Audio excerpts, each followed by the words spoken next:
Hello everyone, welcome to another Quad Education Test Prep Fundamentals video. My name is Tom, and today we're talking about a math topic that is usually pretty easy.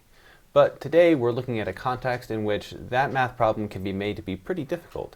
That topic is linear equations and graphs, so let's take a look. Okay, so today we're talking about how the test can make a linear equation difficult in the context of it being graphed out for you and them asking questions about it. So you might be thinking to yourself, well, I know how to look at a graph. That's not very difficult at all. And usually that's exactly right. Those are pretty straightforward problems. But let's first take a look at when that's the case. So here they're asking, the following graph shows the number of cups of coffee required to work a shift by a warehouse supervisor. What linear equation most closely models this behavior? So a little bit of a joke here, just to say that working a night shift at a warehouse probably involves drinking a lot of coffee, but here we can see doing 0 hours involves 3 cups of coffee. So just to get to work, you need 3 cups of coffee.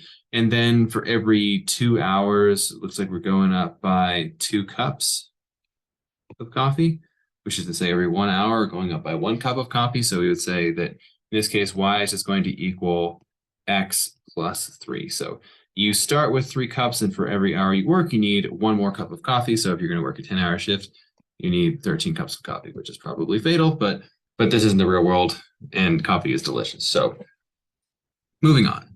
Okay, so I'll try this one again and see what the case is now.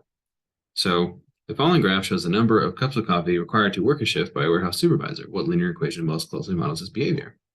And now we take a look again, and it looks pretty similar, but there's one key difference.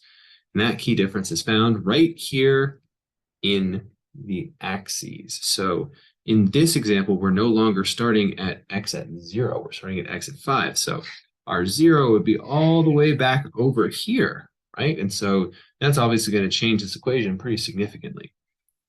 We can see, though, that the slope is still 1. We've gone over 2, we've gone up 2.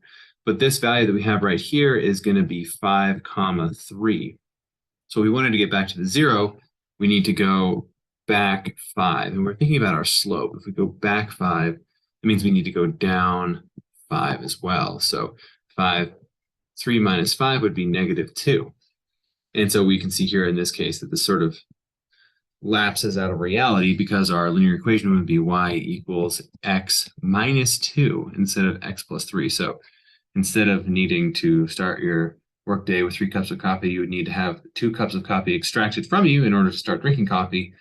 What we can still see here is the essence of the trick, which is to mess with the axes. And so for today, that's going to be our big piece of learning, is be aware of what the axes say as we go into our practice problems. Okay, so 2 practice problems today as usual, both pretty large, so we're just going to look at one at a time. So here's our first one. Take a look. Okay, let's go through these. And I will say that this isn't necessarily a linear equation in the traditional sense because these are curvy lines. And also this is taken from an ACT science test as opposed to the typical math test where you see this trick associated. But let's go ahead and take a look here and see what happens. So figures above model behavior of an iron ball dropped in columns of lubricant and syrup respectively. So this is the lubricant and this is the syrup. The iron ball required more time to reach terminal velocity in which medium? And so the tricky thing here is if you sort of just draw this line, it looks like it's pretty similar, but actually what's going on here is the axes are different. So here it goes from 0 to 20 milliseconds, and this one goes from 0 to 45 milliseconds. So that's a much longer time scale. And what we want to figure out is which one takes longer to reach terminal velocity. And terminal velocity is basically when it stops speeding up. So you could say that for the lubricant, it's around about there, maybe like 25-ish. And then for the syrup, it's like right there. So it looks like this is about 25 milliseconds for the speed. And also important to make sure that we're looking at the speed line instead of the drag line here.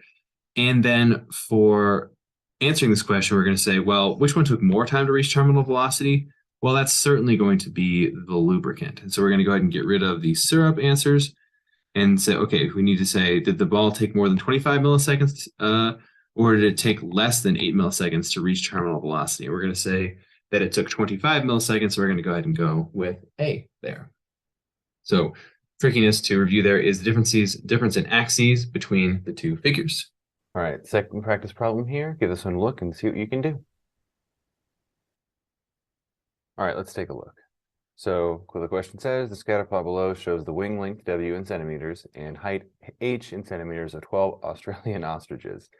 Of the following, which best represents an equation for the line of best fit? So first of all, I don't know how realistic it would be to say that we have an ostrich with a 4.5-meter wing length, but let's go ahead and dive into the question. And again, the trick here is the fact that we don't start at 0, but this time it's for neither of the axes. So this one starts at 420 on the x and 60 on the y. And so it's important to note that because the 0, the intercept for this y is going to be way, way, way over here. And so that's the first trick, which is going to say we don't want to start at 62 because apparently we need to start at 32. And so we have to get rid of C and D because the intercept is going to be much lower than we see here. The second trick is the fact that we're going up by 20 for every square we have, but that's an interval of 40 along with the numbers. And so if we're going to determine what the slope is now, we have to decide whether it's 0.2, which is about a fifth, maybe a little under a quarter, or a little under a half. And so we can kind of tell that we're like apparently around 62 right here. And what looks like 180, we're around about 70. So basically we're going up about 10 centimeters for every 40 centimeters we go in the x direction. And so that means we're under 0.25 probably, which is going to be why we're going to eliminate B and go with A, because that's this like sort of close to a fifth or a quarter slope and starting at something lower than 62. Okay, that's it for this video. As we've seen, even though linear equations problems are usually pretty easy, the tests have ways of making them more difficult. The biggest of which is messing with the axes. So if you're ever late into a math section and doing a linear equations problem, make sure you take a look at the axes. And the same is true for any kind of ACT science where you have multiple graphs. Anyway, if you found this material useful, we hope that you will like and share the video and subscribe to Quiet Education. If you require any additional tutoring, please reach out to us. Thank you for watching, and I hope you have a great day.